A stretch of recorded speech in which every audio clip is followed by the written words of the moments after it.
That's right. It's time to testify. Tell us how your obedience and trusting in God's word in the area of your tithes and offerings turned a page in your life. If you have a testimony, text NB Top 10 to 71441 right now. And make sure to mark your calendars for Demonstration Sunday, taking place on our virtual platform on September 13th, 2020. We are encouraging all members and frequent visitors to collectively tithe that day and others to commit to start tithing. Let's begin tithing together and watch God take care of the rest. Come on, clap that hand right where you are. Joshua chapter 6, would you, for the 10th time, try to meet me there? Joshua chapter 6. Bless the Lord. Joshua 6, verses 1 through 5. Would you read silently as I read aloud? Now the gates of Jericho were securely barred because of the Israelites. Nobody went out and nobody came in. Then the Lord said to Joshua, "See, I have delivered Jericho into your hands, along with its king and its fighting men. March around the city once with all the armed men, and do this for 6 days. Have 7 priests carry trumpets of ram's horns in front of the ark. On the 7th day, march around the city 7 times, with the priests blowing the trumpets. When you hear them sound a long blast on the trumpets, have the whole army give a loud shout. Then the wall of the city will collapse, and the army will go up, and everybody is going to get in." You may be seated in the presence of the Lord. I want to preach for a little while this morning using as a subject, I can't mess this up. I can't mess this up. Would you just elbow the person beside you, tell them whatever you do, please don't mess this up.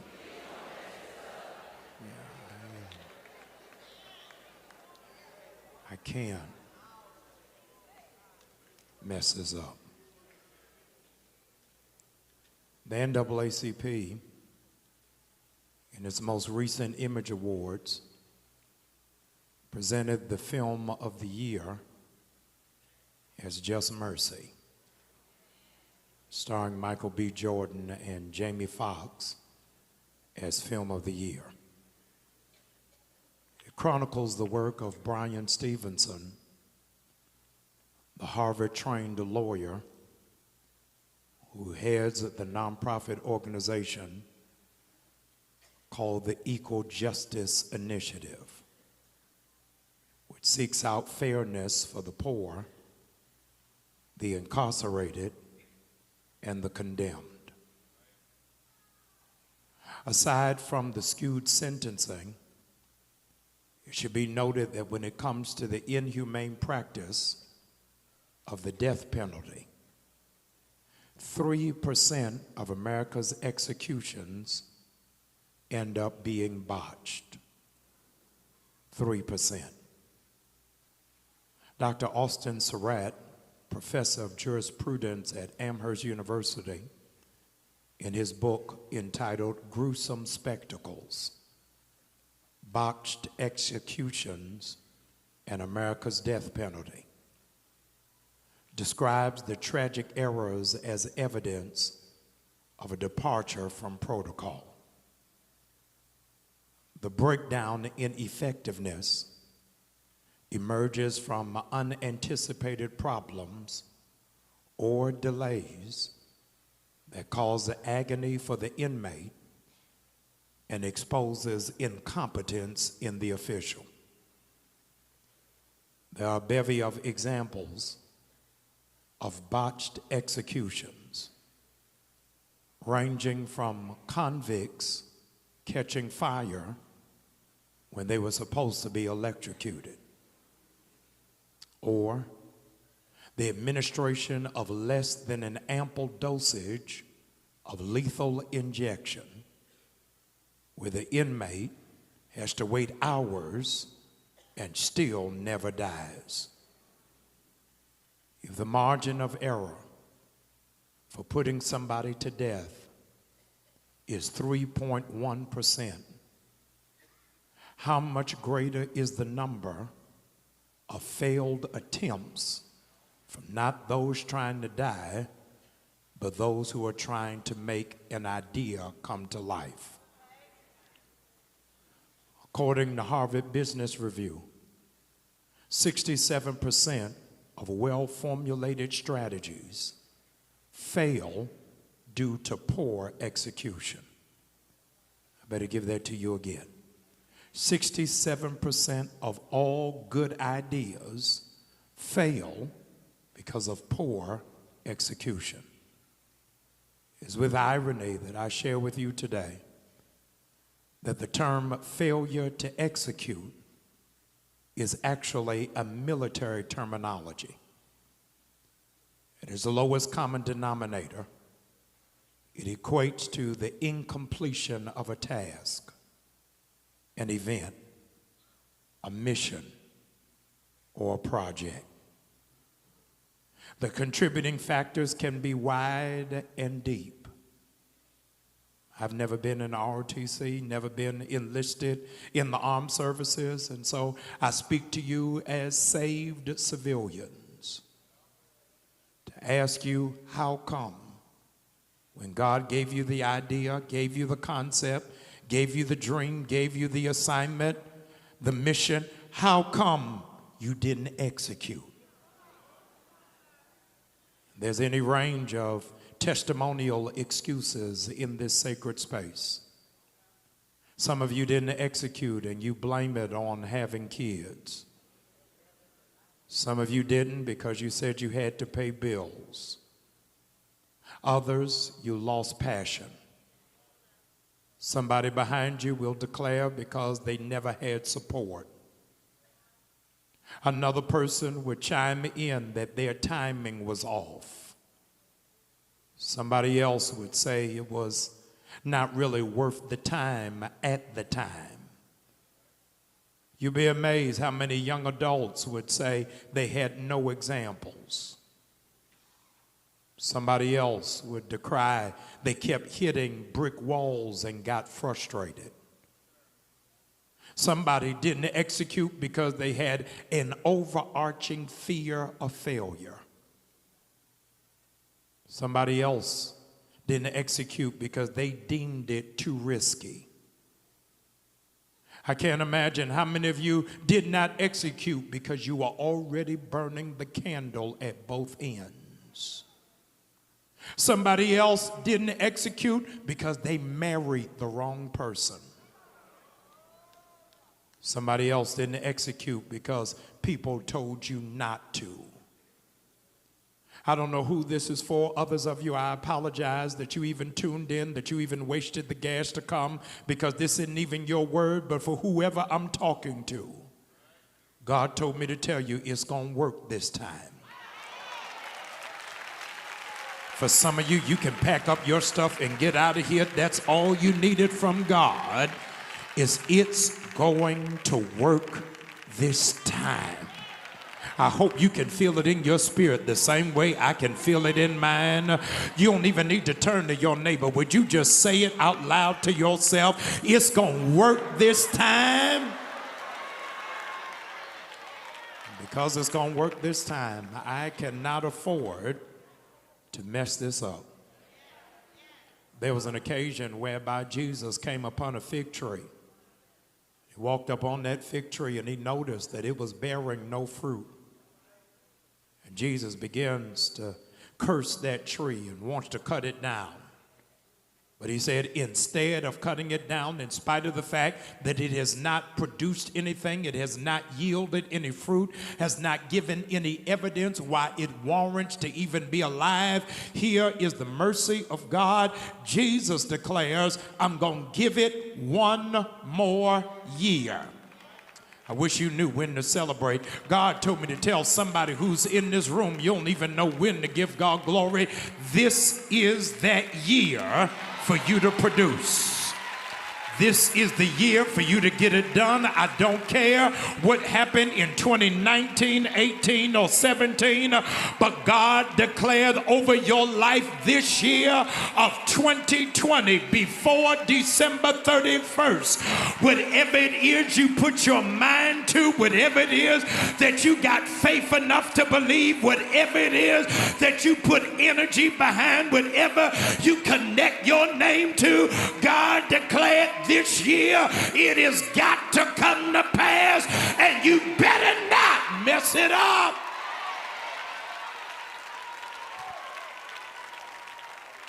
At the Naval Academy in Annapolis, on the first week of orientation, the cadets are taught the 5 basic responses. 5 basic responses when it is that they are asked a question of the superior, by the superior. They're asked a question by their superior, and the answer number 1 is yes, sir. Answer number 2 is no, sir. Answer number 3 is whatever is the correct answer to the question. And number 4, I need you to learn this one. Number 4 is, I'll find out. You are never supposed to tell the superior you don't know. You have a responsibility to find out what the answer is. I'm talking to somebody, you don't know how to start that business, you better go on YouTube. You don't know how to get it done, you better spend the afternoon in Barnes & Noble. You better make somebody mentor you to your right place. When God gives you a call, gives you a demand, gives you a directive, gives you an edict, you can tell him yes. And if you don't know the answer, you got to say, let me find out. Do you know what I found out about God? God will often call you to do something you don't know how to do. God will call you to do something you have no training in, you have no background, you have no expertise, you have no mentor, but if you got a willing heart, God will download the instruction and the direction to get it done. I got some testimonies in here that God put you in a job you still don't know how you got it, and your co-workers are mad you got it, but God put you in that position and is going to show you how to get it done. Talking to nobody in particular, but would somebody just say out loud, I can't mess this up. Michael Jordan, the greatest living basketball player. Michael Jordan said, if you can't stop thinking about it, don't stop working on it. I better say it again. If you can't stop thinking about it, don't stop working on it. This is a good place for you to preach to your neighbor. Would you get in your preacher voice? Would you point that bony finger at your neighbor and say, if you can't stop thinking about it, don't stop working on it. I need somebody to tweet that for me right there. If you can't stop thinking about it, don't stop working on it. Whatever bothers you is assigned to you. I want to give you this morning 3 reasons. 3 reasons why you can't mess this up. 3 reasons why you can't mess it up. The first reason why you can't mess this up, hear me, is because what you are working on has nothing to do with the present. What you are working on has everything to do with the future. Let me say it to you again. Everything you're dealing with right now, everything you are working towards in this moment has nothing to do with today. God is equipping and preparing you for your future. I'm an avid moviegoer, and I haven't had a chance to go to the movies in Atlanta the way I used to go back at home, but it wouldn't be a week that I would let pass that I wasn't in a movie theater somewhere. And I don't really know movie theaters in Atlanta, but in Baltimore, in the movies, Negroes talk through the movie. They talk.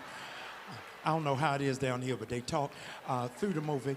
And so if you want to go see a movie that you're really interested in, you got to drive way out. You got to go way out. And if you're going to go way out, you got to get there early. See, this is hard for black people to do. You got to get to the movie theater early. When you get to the movie theater early, something crazy happens. Is you sitting in there and all of a sudden it gets dark. It gets dark. And here's what I need you to know, New Birth. You know something is getting ready to happen only when it gets dark. I think I've lost you. You know you're getting ready to see something when it gets dark. Sometimes when it gets dark in your life, it is just an indicator that God is getting ready to show you something. I think I lost somebody here. And then when it gets dark, do you know what happens after it gets dark? When it gets dark, notice this, the movie does not come on. The movie does not come on. What comes on is sneak previews. Sneak previews. And let me tell you what the producer does. When the producer shows the sneak previews, he'll only show you the highlights and the excerpts of the good parts. Y'all ain't saying nothing.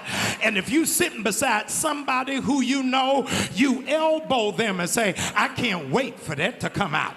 But do you know what the producer does? The producer never gives you the date it's going to come out. The only thing that the producer does is put two words, coming soon. I got to get out of here, New Birth. God told me to tell you, whatever picture you've been seeing for your future, whatever vision you got for your life, whatever you are hoping is going to materialize, I can't tell you when you're going to get it, but God told me to tell you it's coming soon. Hey, be seated, please. Be seated.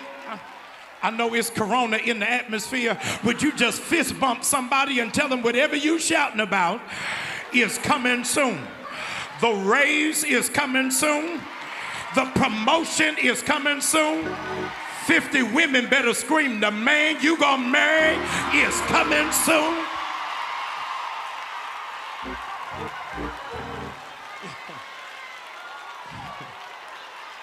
Says you can't mess this up. Why? You can't mess it up because it's about your future. Second reason why you can't mess this up, is because of the fog. Fog is a visible aerosol consisting of tiny water droplets. Now, you got to understand this, is that fog is not smoke. Because where there's smoke, there's fire. Fog comes with no fire. And so fog, hear this, is a distraction. It is a distraction to stop you from your vision. I can't hear nobody in here. I was on my way to D.C. and my plane was delayed. Why? Because the pilot couldn't see. It was nothing on the other end of the fog. It was just there stopping me, hear this, from taking off. Preach, Jamal. I'm trying to do the best I can. Sometimes the enemy will throw distractions at you because he's afraid that you are about to take off. But God told me to tell you, buckle up. You just got cleared for takeoff. You getting ready to go further than you ever been in your life. Why? Because the distractions are moving. You have to stop killing mosquitoes with a baseball bat.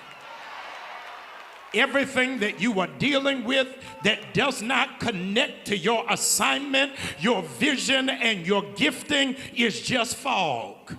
But for the worshipers that can hear my voice, God said, because you gave me glory, watch this week the fog lift. You're going to see people for who they really are. You're going to be exposed to what's really happening. I just needed to see, will you fly through the fog? You can't mess this up. because your future is at stake. Can't mess this up because the fog is about to lift. And you can't mess this up because of framing. Can't mess this up because of framing. Last week, I was preaching in Fort Lauderdale, Florida, a week ago, and I got up to preach in Fort Lauderdale, Florida. Opened up my iPad, and the iPad wouldn't come on. I just charged it, and it wouldn't come on. I didn't even know I had a prayer life till last Friday.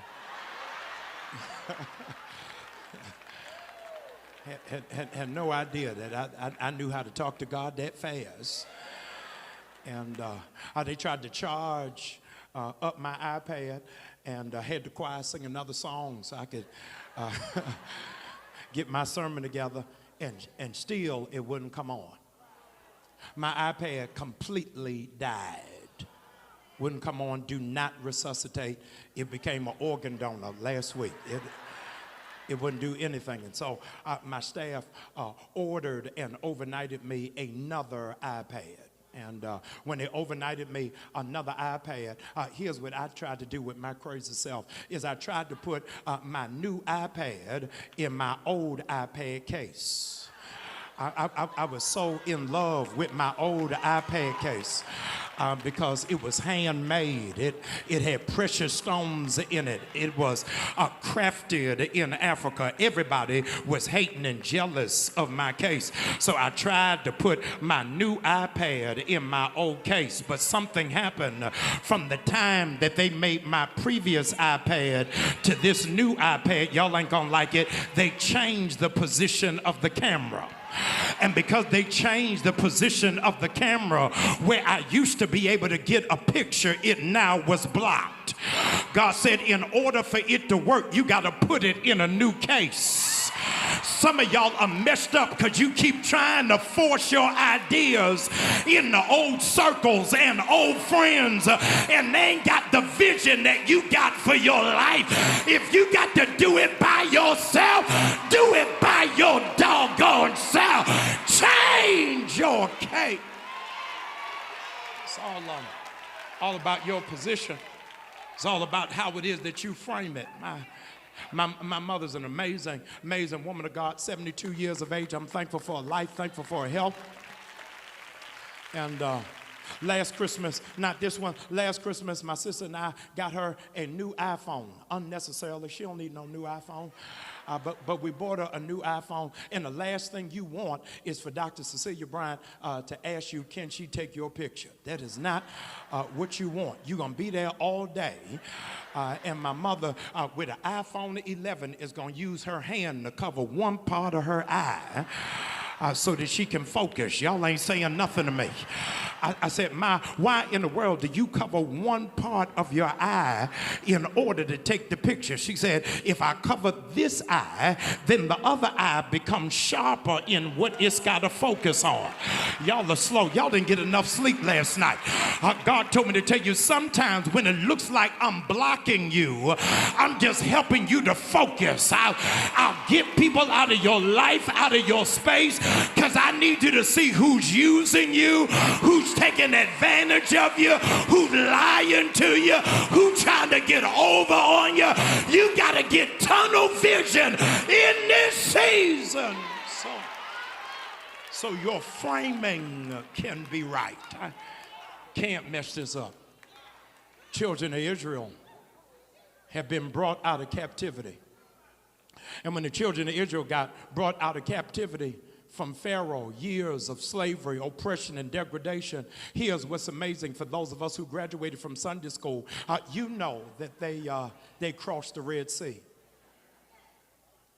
The years of slavery, bondage, oppression, degradation, gentrification, they finally crossed the Red Sea. Here's what we don't even understand and what we don't even preach is once they got delivered, they thought they were free. I just said something. See, some of us think once we get delivered out of a situation that immediately you step into what you're supposed to have. But God says, no, that's just the beginning of the process. He says, I needed you to go through something even after you got delivered because I didn't want you spoiled. I needed you to appreciate the journey that you came out of so that you make up in your mind, I ain't ever gonna live like that again. I need those of y'all who are just grateful for some things that God brought you out of, that God would keep his hand on your life. They bring them out of bondage, and now they're in the wilderness. And the Lord does something I don't understand, but most of us have lived. He now puts them in a desert. And I got to ask you, this ain't even for you, this is for the person beside you. What happens when you're anointed and you're in a place where stuff don't grow? What do you do when God's hand is on your life and you're not having a fruitful existence? I better go further. What happens when you're trying to follow the path of God and you got to watch people around you die and get sick and not able to make it, and you don't even understand why God's hand is still on your life and he tells you, keep going? Can I help somebody further? What happens when you're in the desert and God is with you but won't pull you out of it? What happens when you're going through a rough season and you want deliverance, and God will make you suffer in that position and say, will you trust me if I keep you in it but don't take you out of it? Here the children of God in an atmosphere where stuff doesn't grow, where nothing is fruitful, where they watching family members die. And while they're watching family members die, 40 years later, they stumble into the wall of Jericho. And the wall of Jericho is the last thing they got to get through in order to get to what God promised. And now God gives them strange instructions. The instructions that the Lord gives them is what God perhaps may be giving to some of us. He says, you are right at the precipice of your greatest blessing. You're right on the edge of your breakthrough. But what I want you to do is I want you to go around the wall and say nothing. You get ready to get everything you prayed for, everything you shouted about, everything you wrote in your prayer journal, everything you wrote on your vision board. You're about to get there, but don't say nothing.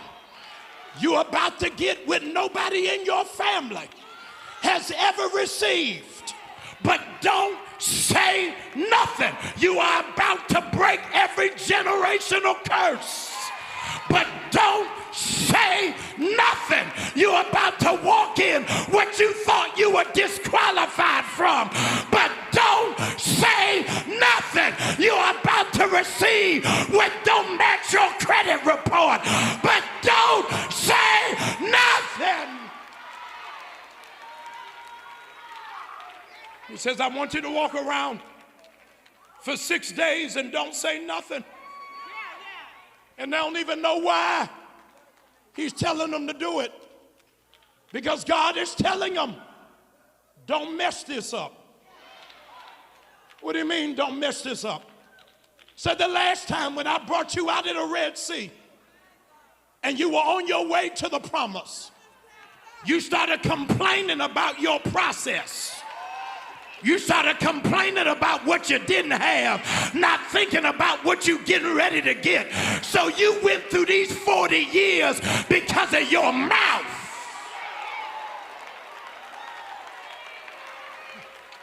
You went through 40 years of doubting me and second guessing me because of your mouth.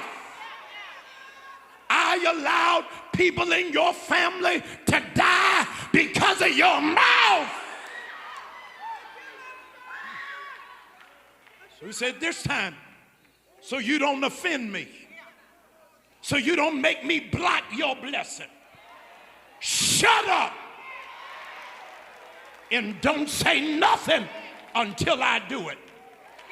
Said, second reason why I want you to be quiet. I need you to be quiet because your enemies are listening. God, I can't hear nobody. And I don't want them to hear the plan I got for your life. Because you talk so much, you gave the enemy your blueprint on what you were trying to get. Shut up and let me do the walking for you.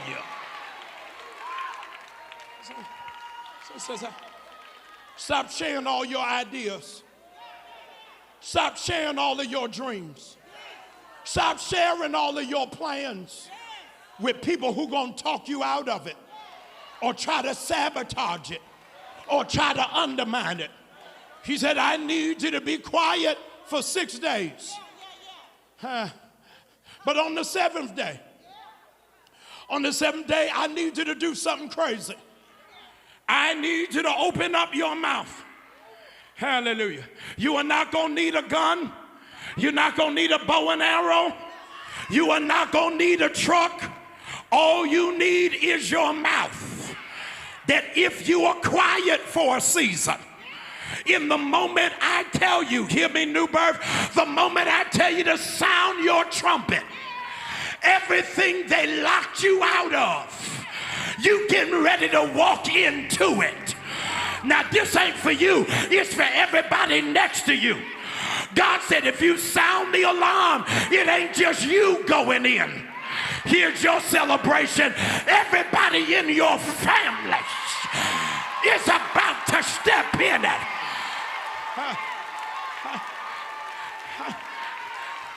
I need you to be seated. I'm coming. Please, would you be seated for just 1 minute? Be seated. I got to show you something. Said, I need you to be quiet until I tell you to make the noise, because you don't even know what's happening. CDC, the World Health Organization, both separately had press conferences this week. They said, I don't know where this furor has come from, but people are doing it wrong. Hallelujah. So they are messing up the surgical centers. They're messing up the health places. So they're messing up the health places because the people, hear this, my words, not the CDC's words, because the people don't even realize that they're in spiritual warfare. God help me in here. They don't even realize they're in spiritual warfare. And so you got people who are living in fear and stress and anxiety here, and watch the hand of the enemy. The hand of the enemy have them all wearing surgical masks. God help me, because the enemy knows if I can get you to cover your mouth, hallelujah, in the face of something that's got the potential to kill you, you ain't gonna make it. But the CDC said if you want to live, take the mask off. Hallelujah. Take the mask off, because what you're dealing with, your mouth can change the word. Y'all, I got to get out of here, but I'm so thankful to tell you that your healing is already in the place. Why is my healing already in the place? Your healing is in the place because you didn't even see what today is. Today is the 8th. You are only supposed to be silent until the 6th. So everything you needed started on yesterday. So God said if you want to step in it, this is your moment to be shouting in the presence of God. All right? Okay. I'm almost where I'm going.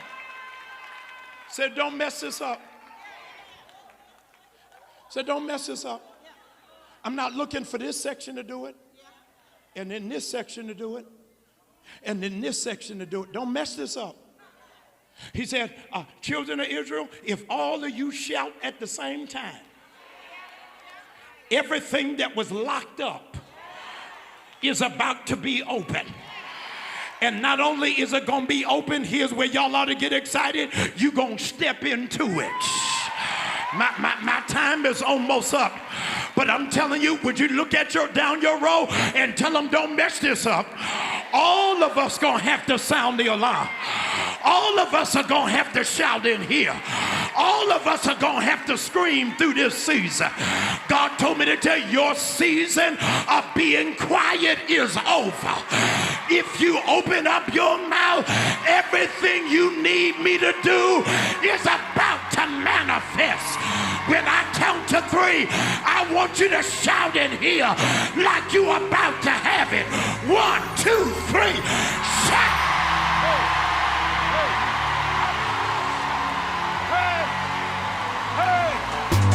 This is a public service announcement. We are calling all retirees, seniors, single parents, entrepreneurs, students ages 17 to 25, educators, furloughed workers, married couples, first responders, creatives, those in technology, and committed visitors. Join Dr. Jamal Bryant for a very special Zoom and prayer call. You don't want to miss this brief moment of instruction and impartation from Pastor Bryant.